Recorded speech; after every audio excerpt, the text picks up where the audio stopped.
Iran की जंग का शो तो असल में अब शुरू होने वाला है। जंग खत्म नहीं हुई, जंग असल में अब शुरू होने वाली है और बहुत ज्यादा इंटेंस होगी, जिसका आप और हम तसव्वुर भी नहीं कर सकते। अमेरिका ने इस वक्त किया ये है कि अमेरिका ने ईरान के मामले पर स्ट्रेटजी बदली है और अब उन्होंने अपने जो जहाज हैं, एयरक्राफ्ट हैं और दीगर चीजें हैं, वो सऊदी अरब की एयरबेस से भी निकालना शुरू कर दिया है।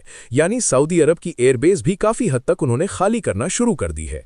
आप ये देख सकते हैं कि सैटेलाइट इमेजेस शो कर रही हैं कि प्रिंस सुल्तान एयरबेस जो सऊदी अरब में है, वहां से मिलिट्री एयरक्राफ्ट अमेरिका ने इस वक्त खाली कर लिए हैं और वो कहीं और मूव कर रहे हैं। और ये दर्जनों के हिसाब से इन्होंने C-130 Hercules cargo aircraft basically इन्होंने मूव करना शुरू कर दिए हैं।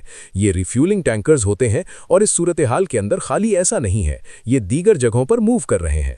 अब ये बात बड़ी क्लियर हो गई है कि सऊदी अरब ने एक तो स्टांस लिया बड़ा जबरदस्त, उनकी तारीफ करना पड़ेगी कि मोहम्मद बिन सलमान ने ऐन मौके के ऊपर डट गए और उन्होंने अमेरिका को कहा है कि भाई हमारी एयर स्पेस नहीं इस्तेमाल होगी ईरान के खिलाफ, हम अपने मुल्क में ये गंद या लड़ाई नहीं लाना चाहते। तो ये उनका स्टांस बड़ा जबरदस्त है। अब जाहिर सी बात है, जब आप किसी मुल्क को एयरबेस दी हुई है, आपने दी हुई है कि भाई आपने हिफाजत करनी है, आपने इसलिए नहीं एयरबेस दी हुई कि आपने लड़ाई करनी है।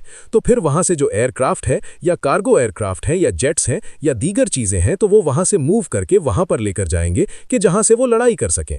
और अब उन्होंने दीगर जगहों पर मूव करना शुरू कर दिया है।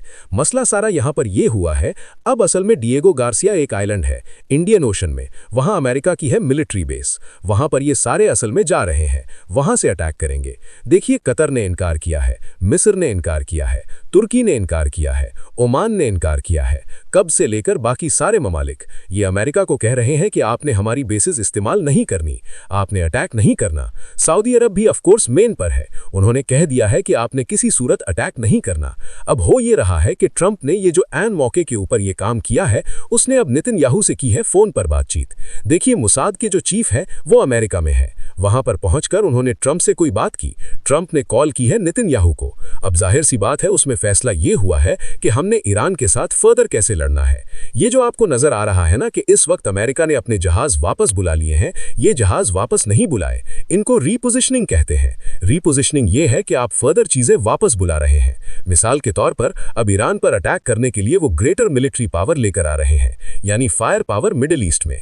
देखिए, सबसे पहले तो आप ये जहन में रखिएगा, इस वक्त वो अपने फौजियों को अमेरिका ने बचाना सबसे बड़ा उनका मेन मकसद ये है। उसके अलावा इसराइल को बचाना मेन मकसद है ईरान के रिटेलिएशन से, और फिर इस जंग को जल्दी खत्म करना। अब इस चक्कर के अंदर एयरक्राफ्ट कैरियर्स आ रहे हैं मिडिल ईस्ट में, बॉम्बर्स आ रहे हैं, जेट्स आ रहे हैं, कार्गो आ रहे हैं, रिफ्यूलिंग के लिए जितने भी इनके टैंकर्स हैं वो आ रहे हैं। जब ये सारे